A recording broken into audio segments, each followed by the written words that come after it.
Hi and welcome. My name is Derek Feldman, and I'll be with you today to review Wave 3 trends and the post-election information from our research of the 2016 Millennial Impact Report. This is the third time that we've been together. Hopefully you've had a chance to also be a part of these public webinars on Wave 2 and Wave 1 of the 2016 Millennial Impact Reports, where we were looking at how millennials during an election year have been involved in causes and pro-social involvement with their activities. This session will last about 45 minutes or so. We'll provide an opportunity towards the end for you to ask questions related to this wave of research. And we'll also provide a recording of this session in addition to the presentation that you see today. And the full report is now available at the millennialimpact.com, where you can download it there for free. And I'll make sure and give you that URL again towards the end of this session. The Wave 3 is part of the larger 2016 Millennial Impact Study that we began in the early spring timeframe to try and understand the election and cause behavior of millennials, this generation of 80 million of them. The research has been conducted by Achieve. I'm the lead researcher with my colleagues here at Achieve and the research team. And in addition to that, is supported by the Case Foundation, who has been supporting the Millennial Impact Project since 2009. The Case Foundation has been a supporter of trying to help the nonprofit sector, as well as corporations, as well as the social good community, to try and understand how and why millennials participate in causes and the manners in which and the depth and reach of their networks to engage and participate with causes and social issues. Since 2009, we've had more than 75,000 individuals participating in our studies. Those are all available at themillennialimpact.com, where you can look at other various studies relative to corporate engagement of millennial employees, as well as studies related to things like running and event style programs, as well as alumni, young alumni, and millennial engagement and giving too as well. In this study, the reason why that we chose this study this year, I think is, and I say this year, I know we're in 2017, but it's been a full year of analysis, because I think it's hard to ignore what was happening in 2016 and see how that had an effect on individuals who were really, millennials in particular, looking to engage themselves with some of the social issues and affiliated topics and causes that were out there. And obviously, when we go through an election, there are certain things that happen. One is that social issues come to the forefront based upon current events and relevant activities.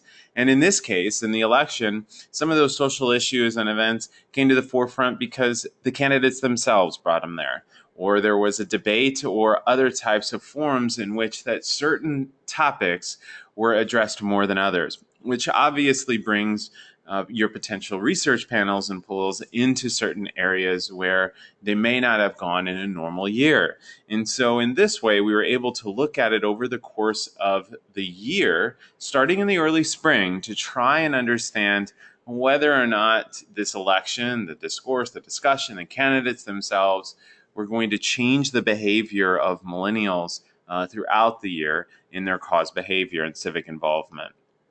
I want to talk briefly about the methodology and how we went about the research. And I think it's very crucial to understand the different factors of this full comprehensive research study. This is different than polling. We go deeper into the types and styles of research methods. This is a mixed method study in which that we used quantitative and qualitative measures to try and understand how and why they're engaging with causes and what was happening in the election. What we're presenting today is what we call Wave 3. We did the research in 3 different waves. Wave 1 was obviously during the spring, and that wave consists of 3 months. Wave 2 was during the summer, and Wave 3 was during the early fall, leading into the election itself.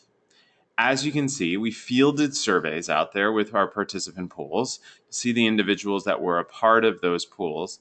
And it led to we validated that further with what happened after the election too as well.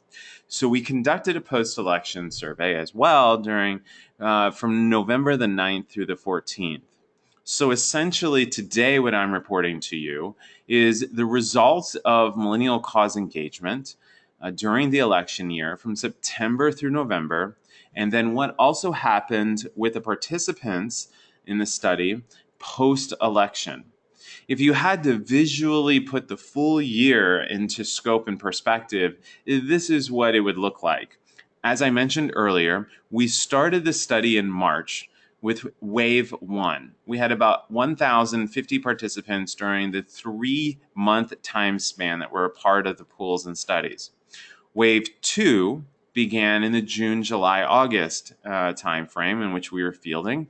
Then wave 3, it was that September, October, November.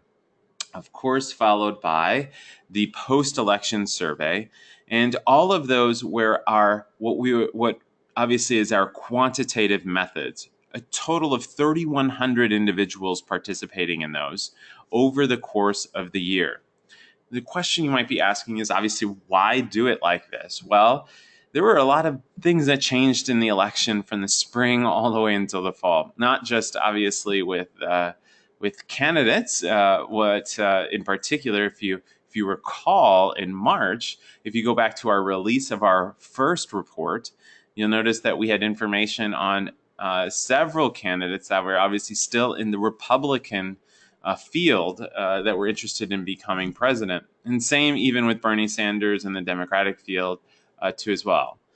When we perform the research this way, we're able to look at how those candidates and the individuals who were interested in voting for them, their cause behavior as it related to each one of those candidates. Then we were also able to look at maybe some key activities and events that occurred during that time span that might have had an effect too as well. So each one of these waves, we were able to glean more information on how individuals were participating based upon the candidates that were currently in the election, and then look at how whether or not they dropped out, whether or not that changed too as well.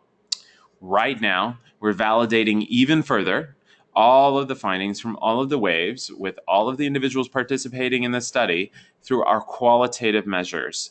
And we will produce a full comprehensive report made available in early March around what we learned in the last year of cause engagement and cause behavior with millennials during this very interesting election time and very close post-election time as well.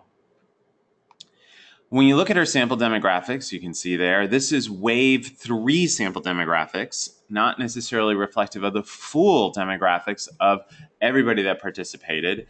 As you can see there, the different race and genders and age that were a part of our research participant pool. If any of you had a chance to participate in other webinars that we held like this, where we debuted wave 2 or wave 1, you'll notice that we started talking about trends that were worth watching. There was a roughly between 10 and 12 to 13 different trends that we started to notice over time. What was unique about this study is that we let you in while we were discovering it. It's a very different iterative research model than most do. In most research perspectives and studies, what would happen is research would be completed. After it's completed, you would get the full analysis and the full final piece to determine. And sometimes that takes a lot of time. In this instance, what we wanted to do, as in the design of the study with the different waves, is what's happening? What was happening in real time? And in real time, and some will say, well, Derek, you're a couple months late. And I would say to that, well, in terms of doing this research debut, that's actually a very short time in research perspective. But as we look at the trends that were worth watching, we started to notice things that were happening already in wave 1 that made its way through wave 2 and wave 3. So I've organized the presentation today, my colleagues and I, as a review of the trends that we noticed and from wave 1 into how they shaped up in wave 3. And of course, that full comprehensive report will have a full detailed review of how the trends changed over the course of the year. So when you're going to look at the trends here, I want to make one more note to you. You're going to notice that some of the trends are going to be out of order. I'll combine a few trends, and the reason for that is because as the trends were changing over the course of the year, we noticed that there was a relationship between certain trends versus others. So on the screen, when you see a trend, you might see two trends in the same screen, like say trend 2 and trend 4. That means that we have found a relationship between those two that's worth noting, not necessarily happened in the beginning when we were starting to report it, but have identified it there like it is now in wave 3. So let's first break down the first trend. Millennials choosing neither party, and this is obviously all data from September through November, the election. Millennials choosing neither major party candidate or not to vote increased as the candidates exited the race, and then actually hit an all-time high of 30% 1 month before the election, then dropping to just 7% by election day.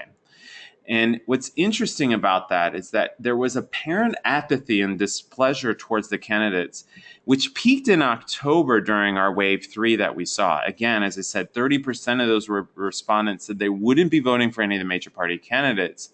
And nearly 20% said that they would vote for either major party candidate, and 11% didn't at all. This was very clear coming out in wave 3 that apathy and displeasure towards the candidate options were available. And the closer we got to the election, it was more noticeable. As you can see here, some of the different changes that occurred in wave 1, wave 2, and then in wave 3. If you had to cast your vote, of course, who would you choose? And I didn't necessarily put in all the possibilities, but wanted to call out the none category and not planning to vote. What's very apparent here, as you can see, even in changes between wave 2, which was June and September, the none category started to increase up to 8%, even higher than in October, and then leveling to about 14% there. If you look at it from wave 1, March, all the way into November, you can kind of see some of the changes that were occurring in the pools of the people participating. In this piece, it kind of led to further analysis, and you're going to notice with the trends as we go forward that the research team, again, we're letting you in during this process right now, we were starting to question certain things, and this is something that we're doing further analysis on, which is, were millennials turned off by the candidates, or did they simply return to behaviors typical of young voter turnout? So we're going to be looking at that question even further and come back to you with an answer in the full comprehensive report that will debut in March, which I'll tell you more about. As I mentioned, we had two trends that were relatable here. Trend 2 and Trend 4. Trend 2, more millennials continue to self-identify as conservative-leaning than liberal-leaning or neutral. This was something that I would say was quite surprising as we were going through the study throughout the year. We identified this starting to happen in wave 1 and reported it in wave 1 as something we needed to watch. Because as we started to see the self-identification of conservative leaning going against what we might consider the norm, or more liberal leaning, or what we have a perception or attitude towards what millennials or what we perceive them to be, we noticed that this piece in particular started to happen that way. And then in Trend 4, we noticed that the gap between the two groups, obviously the conservative leaning and liberal leaning, widened even further as the percentage of millennials self-identified the neutral political ideology as it increased in each wave. So here's a graphic to show it as well. And again, we asked them to self-identify in this spectrum. And as you can see, during the months of September to November, which I'm showing you right now, and again, in the comprehensive report, we'll show you the time span between that March and the end of the year, you'll notice that our pool started increasing that neutrality area there. We had more conservative leaning individuals a little bit there, as we can see. So here is a way to look at it from wave 1 through wave 3. Conservative leaning pretty much stayed about the same. We saw small declines in the liberal leaning piece, but further increasing when it came to the neutral apathetic states, as we saw in the study, of course. And I know some of you already are having some questions. Please put those into the questions, and we'll get those towards the end, of course, too, as well. So as you see here, we started to see some interesting pieces of the pools that were in our study and some tweaks and changes over the course of the year, with the most dramatic being the neutral apathetic states and the conservative leaning pretty much remaining about the same. So that brought us to some things that we're looking at for further analysis, which is the following. What leads a millennial to develop a neutral political ideology or apathy towards civic involvement too? And are the two correlated, of course? And how do millennials specifically define conservative and liberal as well? What's interesting, and I'll give you a little hint, is the labeling of certain things has, even in our qualitative pieces that we're undergoing right now, as we've been debriefed recently, is that labeling of, say, activist or a conservative or liberal is undergoing potential change. So that's a little teaser as we get further in there. And then, of course, what values do each one of these align, and how do they do that, which is what we're diving deeper into in that qualitative states too as well. And then lastly, that question about what would cause a millennial to switch the political ideology during the year. Was it the candidate, the party platform, the change of attitude, the stance and the change of a particular social issue, and vice versa? All of that we're working on in the qualitative phases, and we'll report in the comprehensive report. Now, around social issues, because obviously that's what we were looking at and comparing the two here, we noticed in trend 3 that education remained the number one cause leading into the election. Now, I'm giving you that little foreshadowing as to there was a change that happened post-election. But leading into it, September, October, November, we saw that education remained the number one cause, with economy and employment from there. And if you looked at it per candidate on the social issue interest by the millennial, you'll notice that the education component was number one with Hillary versus the economy with Donald Trump. And you'll notice that education with the none or not planning to vote was very high. Now, you'll also notice healthcare was a pretty solid number 2 with both candidates, and then differences in number 3 on candidates versus national security and employment and wages. Now, this was the issue, interest, and cause area, social issue based upon where the candidates relying on the individuals who identified with those candidates leading into November. So this is September, October, and right up to the election, which led us to a question that we're starting to work on now, which is what specific areas of interest within each of the top 3 overarching social issues are most important to millennials? Because I suspect you're probably wondering, well, education, that's such a broad perspective. We've been gathering information around what aspect of education is it, or healthcare. Is there a certain aspect of it? Is it access to all healthcare? Is there certain elements of healthcare, employment and wages, and so on? Obviously, it's very difficult in the quantitative parts to identify any particular sub-niche areas of interest, but we will be identifying that more in our qualitative as we go forward with it. Now, trend 5 was interesting because by the end of the research, so leading up to November, the election, so September, October, November, higher percentages of conservative-leaning millennials saw themselves as activists more than either the neutral category or liberal-leaning millennials. And what was very interesting, too, is that even those that consider themselves activists showed a weak affinity for direct action. So we need to make sure and stop here, and because this is a very crucial piece that our research team and myself have been working on and trying to look at the difference between calling oneself or identifying as an activist versus performing certain activities that have been the definition of the traditional activist role and model. So for instance, as you see here, Do you see yourselves as an activist? You can see the changes. And conservative leaning pretty much remain the same, although the declining in the liberal leaning area. The neutral category fluctuating as we go along here. And even if we break it down by male and female, what was very interesting is that more males saw themselves as activists than we saw in females too as well. Now, there's something as we see in the gender piece here that females' belief in themselves as activists waned over time, of course, over the study. And that's something that we're going to dive deeper into as to why that actually happened as well. So this led us to some really big questions to consider, which is how are millennials defining activism today? And then what is it they consider themselves activists, and what do they believe they can change, of course?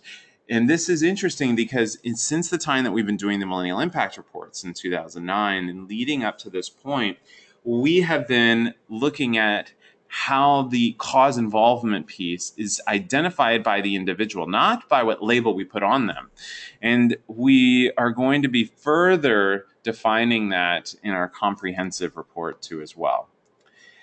We also saw that there were some in our trend 6 and trend 8 also had some relationships too as well.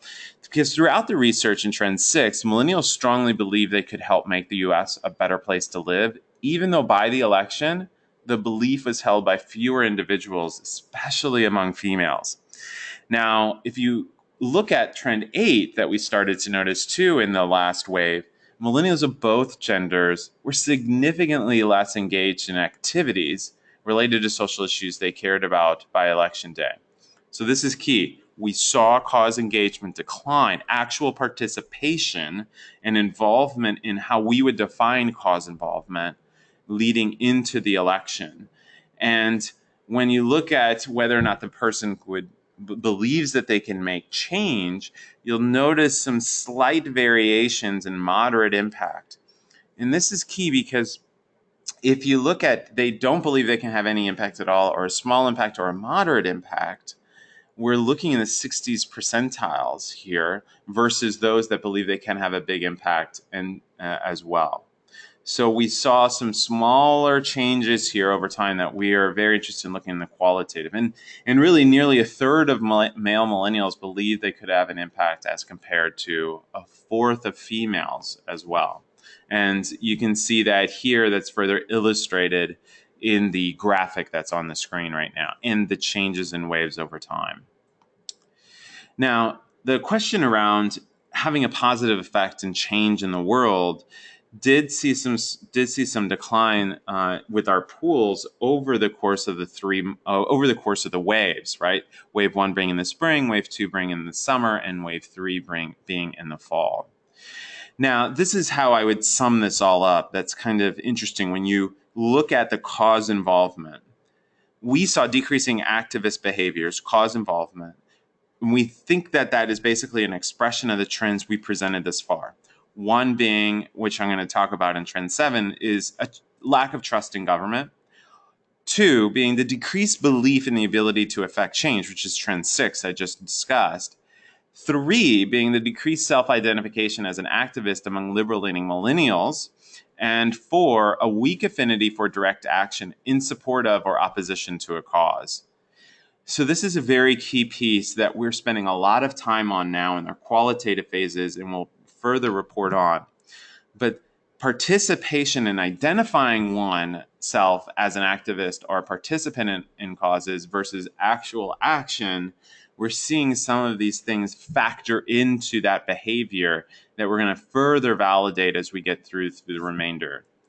Trend 6 and 8 really led to some big questions for us that we're looking at in the qualitative phases, which is why do female millennials believe they can have less of an impact than in the US than the males in our studies?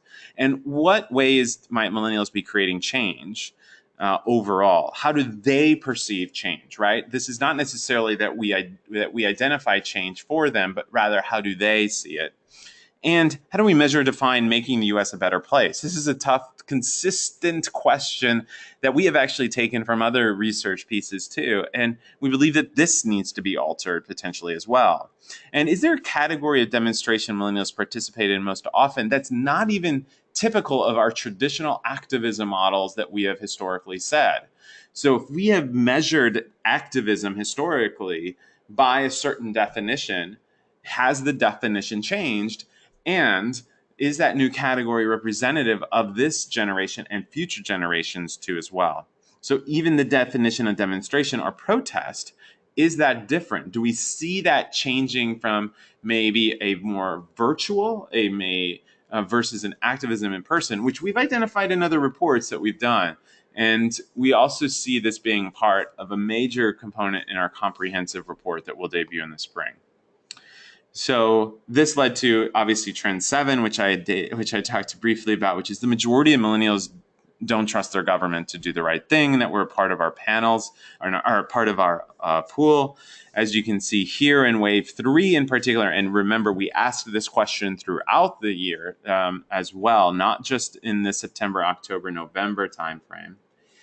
And in that, we saw that there's some trust a lot versus not. But here's something to think about in these numbers here.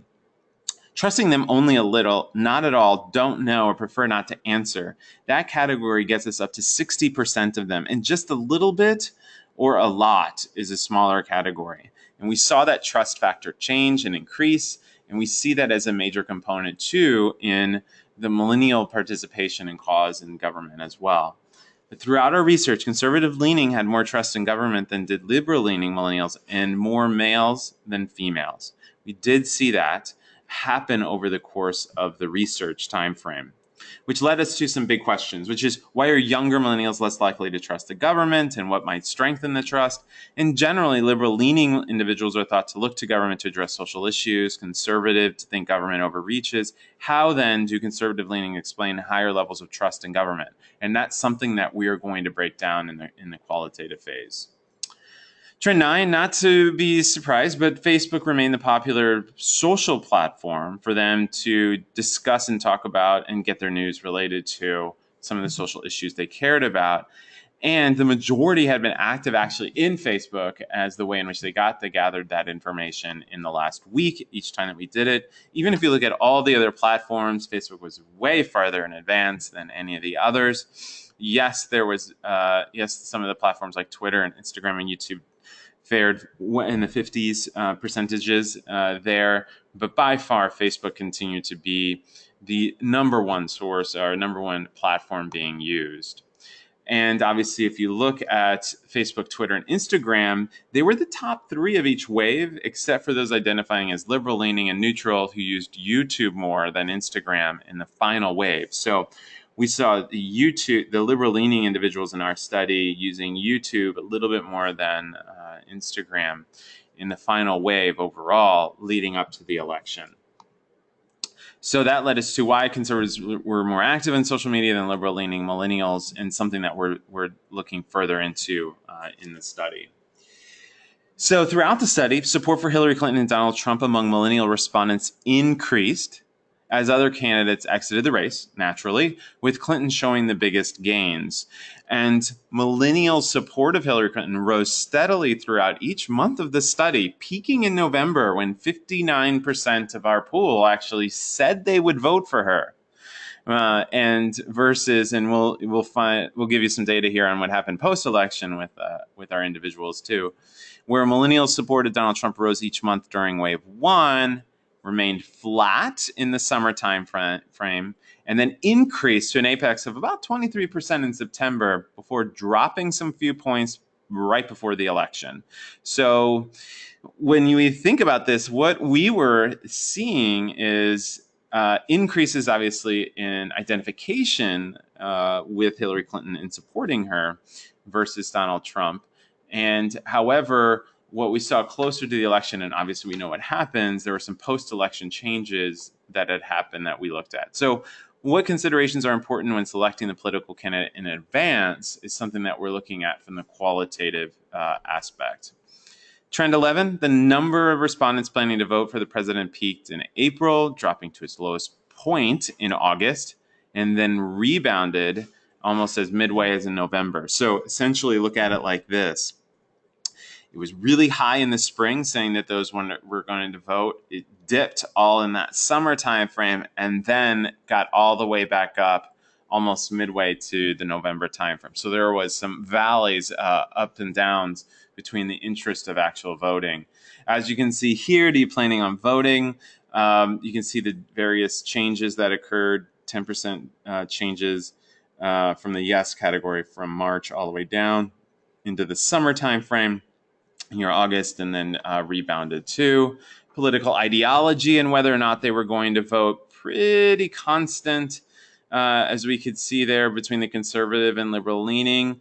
But yet in the neutral category, we saw 66 were going to vote percent of our pool and 29% of the neutral category as well.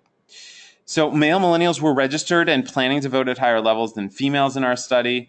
The gap widened as the election drew nearer. And of course, both groups showed decreasing interest in the last days of the campaign. So although we had registration and planning to vote, with millennial males, both groups, male, female, showed decreasing interest as we get closer and closer into the campaign or into the election itself. So those were the major trends that we saw in wave 3. That included September, October, and November. I think there are two key things that we saw in wave 3. One is that we saw this interest in social issues or identification as an activist not as high, and it was higher with conservative leaning millennials in our study. But yet actual participation in activist behaviors as predefined was much lower than what we had seen. And then in addition to that, we did see some social issues such as education and employment and such be at the top of the line. And now as we look at it here, we wanted to see whether or not that actually came through.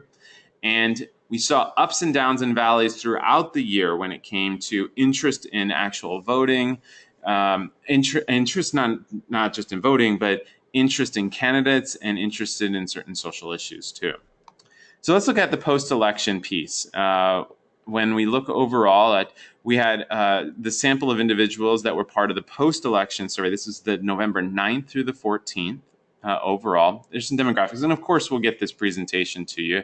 You can see where some of their personal income was and education too as well. But again, this will all be available for you to look further into the demographics if you'd like.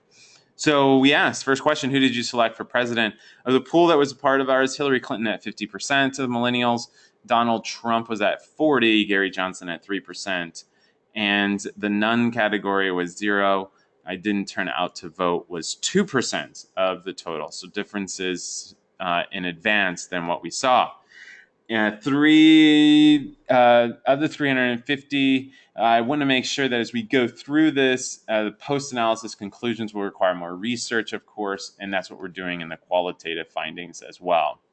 So education wasn't necessarily the number one issue of concern as they got into and post-election. Employment and wages peaked at the number one issue of concern for the first time in the research that we'd ever done it. And in fact, that was different and obviously more in line with as what we were seeing on Donald Trump's campaign side and where their messaging and components were versus on the education side, Hillary Clinton was standing.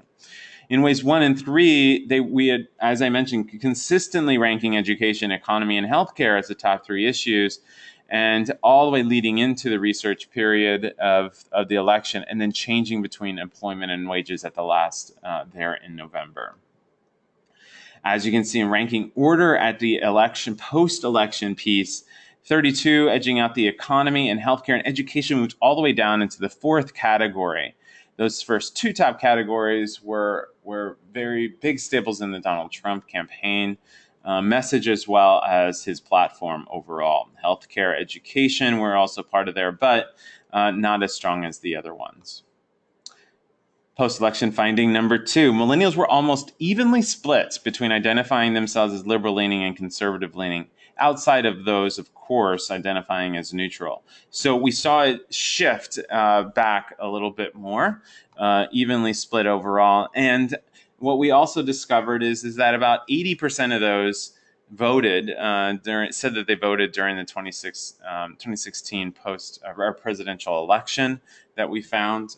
And In addition to that, in our nearly finding 4, the percentage of millennials who said they cast a vote for Donald Trump was nearly double the percentage that had said they intended to vote for him prior to the election in our study.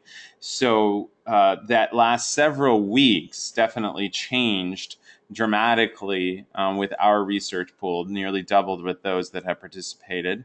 And then in addition to that, we would say that of those obviously who came out for the election, that there also potential relationship with the particular social issue, which is around the economy, employment, and wages, which were top key pieces in the platform of Donald Trump, obviously, which also could have led to this finding here in number 4. Number 5, millennials voted for Donald Trump because of business experience and a new approach, and Hillary Clinton because of her political experience and activism for minority groups. And those who chose not to vote did so in a form of apathy, distrust, or dislike, which we had mentioned previous. So the changing of moving, doubling those millennials that were interested in Donald Trump was based upon his experience and approach, obviously with those three categories of employment and wages and economy, versus the experience component and activism of the minority groups. This is, if you look at all of the representative responses from the post-election survey, this is very in line with what we've seen in our quantitative analysis. Very typical style of response that we received from the respondents that were part of the post-election survey. And what's most notable here is, again, looking at Donald Trump as the economy and the businessman, opportunity to try and change the economy as well as employment and wages for individuals that were part of our study, and looking at Clinton more towards the experience and some different particular groups of identification. So what does that mean for us as we look ahead? So a couple of things to sort of sum all of the Wave 3 findings and the post-election survey findings together is that obviously, as you can see, 3 months leading up to the election, we had lots of changes that were occurring based upon other waves. 2 is that social issues interests with millennials were changing dramatically, but we had seen remain consistent, except as we got closer into the election, very, very close, changing to be much more in line with where the Donald Trump platform was, which obviously economy, wages, and employment issues. And as you can also see here is that as individuals that identified more as conservative leaning, that sort of narrowed it and evenly split out towards the end of the election. And then lastly is probably the thing that's most of interest, obviously, to us and to others who are part of this, is that we started to see the role of activism and the definition of activism changing. The participatory behavior of millennials that were part of our studies not necessarily matching up with the identification of activists or activism. And that's something that we're further deepening in the qualitative research, and will come out further with our more comprehensive piece here in March. So here's what you can look ahead to. We'll be debuting the full comprehensive report of the 2016 Millennial Impact Report.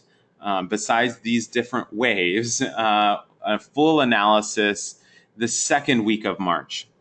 We'll make sure that anybody who is on this webinar, as well as any or download of our research, will be aware of that opportunity to listen in on the public webinar to hear our full comprehensive piece with the full research team here at Achieve and what we've learned. In addition, you are able to right now head to the millennialimpact.com, where you can download this Wave 3 report, as well as Wave 2 and Wave 1 are all available for you to download to look through and see how the cause and social issues changed, and to go deeper and further into some of the aspects that I identified today. So that's at themillennialimpact.com. That's where you can download Wave 3's report that I went through and reviewed today. In addition, we will provide to you the copy of this presentation, as well as a copy of the recording that we have from this session too as well. All right. At this time, what we want to do is provide an opportunity for you to ask some questions, and questions are coming in. And feel free to put that into your panel that's on your screen, and we will make sure that and get to as many questions as possible leading up into 11:30. If there are additional questions, you are more than welcome to respond to the post follow-up emails that you'll receive. One of the first questions that comes in is around what states are represented by those you studied. This was a national sample, so all states were in there that were part of the study as well. How much does Bernie Sanders' loss of the nomination do you think played a role in all of the liberal-leaning sides of the research demonstrating a decline? Yes, so if you want to, I would look at wave 2, because that was the time frame in the research where we actually he left, where he lost the nomination, and individuals moved to the Hillary Clinton side, of course, or some of those did, or identified differently, and so what we saw from that time frame too, it did play a role in there. And there was, and I'm trying to recall that it's in the wave 2 research that some of those during that time frame, because it had just happened during that summer months when we were going through the waves there, that not everybody that was a part of our research pool went to Hillary Clinton. Some remained in the unidentified category or the none category at that time. Geographic breakdown of sample, obviously, as I mentioned, it's a national representative of the U.S. population, continental U.S. So we can provide additional information if you would like that too as well. When we look at the neutrality, displeasure, and apathy questions, it seems like you're conflating some of those things for that. Those don't seem the same at all. And the question around neutrality, displeasure, and apathy not only came from the quantitative, but we're validating those in the qualitative. What I'm reporting to you today are quantitative responses, which we're further validating in the qualitative. So we'll get back with you on where we see those neutrality, displeasure, and apathy pieces as well, to ensure that those come through there and are validated. Questions around other generations and boomers and Xers of other elections. Unfortunately, we don't have any of that research available, and did not perform any comparatives to Gen X or boomers or greatest generations, and or looked at other election cycles that had happened. At the Millennial Impact Project, when we started the project research initiative, our primary focus is to understand from millennial point of view their cause, engagement, activation in current events and activities, corporations, workplace, all of those things. Our job has never been to compare generations one against each other due to social cultural norm changes that occur. So there are certain things that are culturally different and acceptable today as they were in times of boomers and Xers. And data is tough to acquire and account for in those certain instances, other than just pure action responses as well. So that is partly the reason why we didn't do any comparisons either. Somebody mentioned information is great. Really appreciate it. Any other studies on social issues, civic issues with millennials? Obviously, all of the Millennial Impact research, you can get all of those things at the millennialimpact.com. And Pew would be another one on certain social issue demographic pieces that you would want to take a look at as well. A question that comes in is around, do you personally think millennials didn't reveal their intention to vote for Trump based upon your experience with this generation? a personal question. I think that's tough. Obviously that's where we have to get to the qualitative part to identify. So I'll give you that. Based upon my experience since 2009, I think that what was very interesting is that there were some that were very clear identified as they were going to vote for those candidates. And then we had some that were in that neutral category, or even some that were really leaning towards the middle and could sway back and forth between conservative and liberal leaning at times.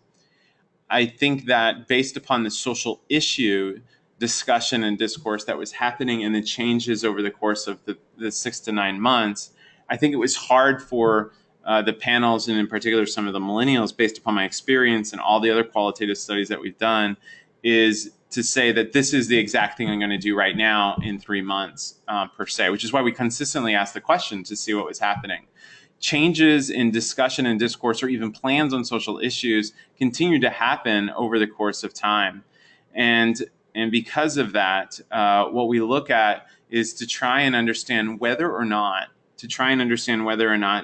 other factors can fall into that, and not just the candidate bringing up in, say, a town hall, but them taking a very national public stance on it, or even a current event, say refugee resettlement or any of those other issues. So I think all of those factors come in and change and add people into either way, shape, or form.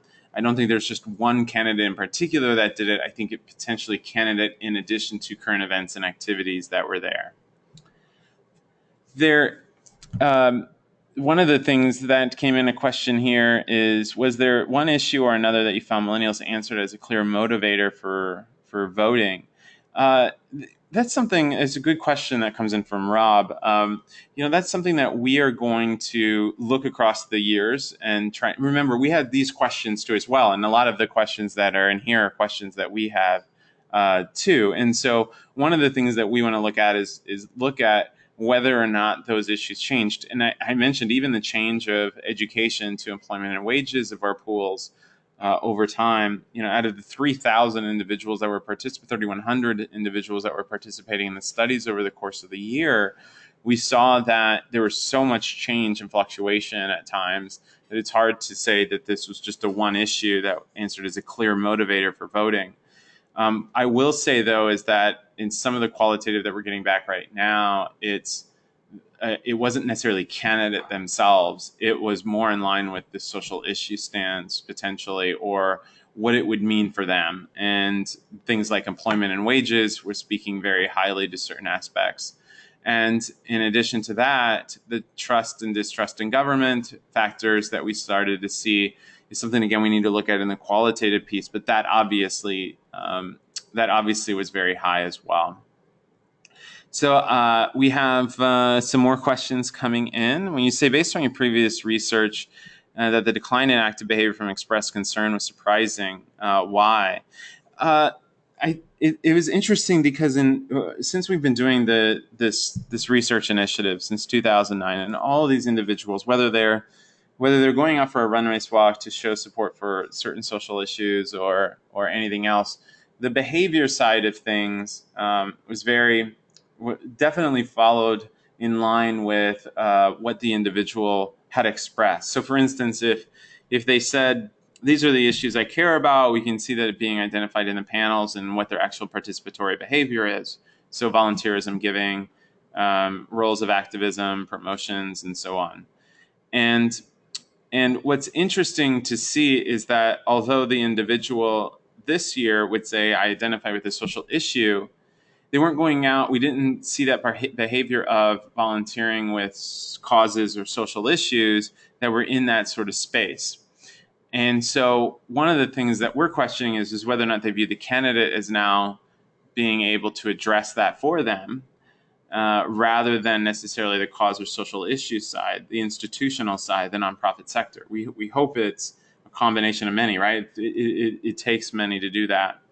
And I think in this year and in years leading up, we're coming out with how do we really define cause engagement and social engagement now going forward?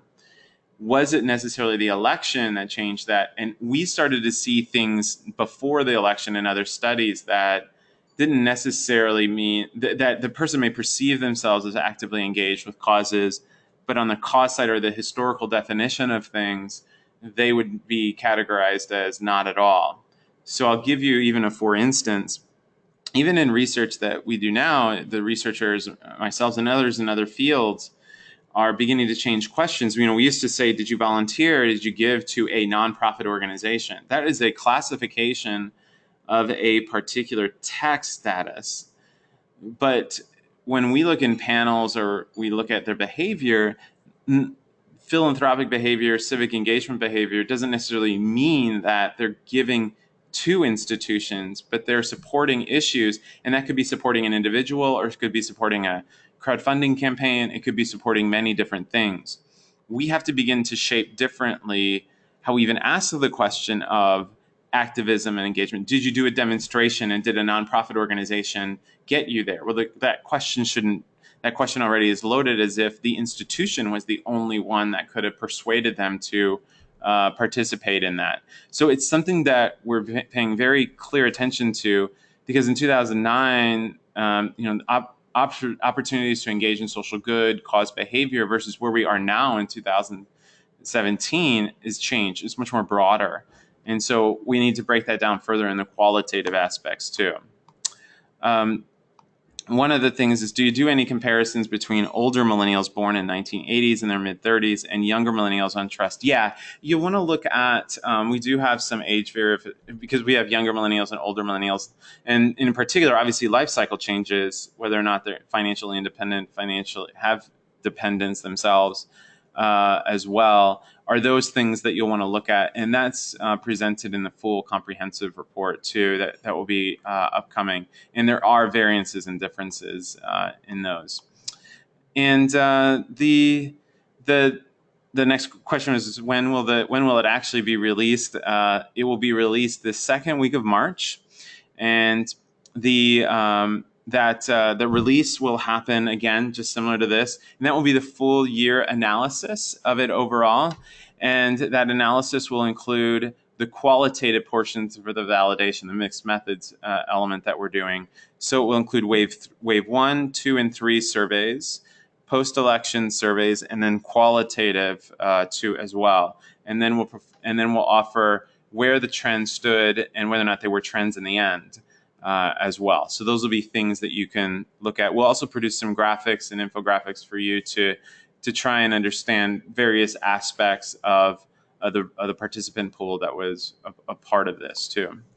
So the next question is, what would be your top 3 recommendations to get millennials more involved with their communities around social issues they care about? Well, this is an interesting one, something that we've been really targeted and focused on over the course of the last, obviously, since 2009. We see the individual participating at hyper-local levels, and the individual wanting to affect both locally and obviously from a global perspective, but primarily looking at it and saying, where I live, work, and play in this 1 to 5 mile radius, what are the issues that are affecting what's going on? And oftentimes, millennials are presented with, and really the general population is presented with, extreme options to get involved in causes. Activism and showing up for a demonstration and going out and physically doing that is one thing, absolutely. But that isn't the norm of the population. When you have 80 million individuals, we don't see 80 million individuals all going out and demonstrating, although that would be fantastic on certain issues or cases. And so we often find that nonprofit institutions do not know how to onboard the individual between sharing information or standing up, raising their hand and saying that they believe in something, to the higher forms of activism. There's usually a gap. And what we see is that millennials want to see others like themselves believe in the same thing. So after they stand up, are there others similar like them out there? And then taking it upon the millennial to self-organize around the issue, not necessarily for the institution. And organizations that have been very successful in doing that allow the millennial to create their own narrative, create their own events and activities, and create their own personal milestones with the social issue, rather than predetermined, if you like us, now you need to go out and demonstrate for us. That is a definite option, but not everybody's going to be there. That's for the uber-involved millennial, and we haven't seen that being the track that every millennial goes through. So my recommendations for those, and this has been covered in other research and books that we've done, is that the millennial needs to self-identify and stand up first that they believe in the social issue. That could be done through platforms that you have. That could be done through platforms and social media. that millennial then would need to be presented with the next best and smaller initial option where the lift is not extremely heavy for the individual to see and learn along the way, a combination of education as well as action. And that next step is bringing another into the fold to care and learn about the social issue with them from a deeper standpoint. The third option after that would be is that the individual is then presented with an option to self-organize in a small group to perform an action together between 3 and 5 friends for a social issue that they find validated and important for them, not necessarily for the organization. And we can share more of that information that's on some of the blog sites that we have that we shared. It's moving a person along a continuum of activism and activation versus moving them from interest to deep demonstrator. We haven't necessarily seen that. So we have time for one other question. And I apologize, there's so many that are coming in. And so I know that there are more there than we had. The question is did you collect race information, and was movement there among top issues like the waves? Yes, we do have race information, and we have information in all demographics, which we can show you which is available in the research report of this wave 3 in particular. And then obviously we'll have the full comprehensive of the 3,100 individuals participating in the study over the time.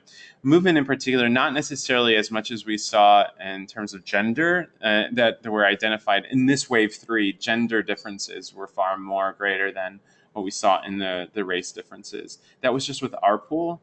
And of course, we're going to go back and look at race, though, overall throughout the 3 waves and see what those changes were in particular. So that's something that's forthcoming. Thanks for the question. We just identified in this wave 3 some more of the dramatic differences, which were more in the gender. But there are definitely some race differences that we'll be reporting on the comprehensive report.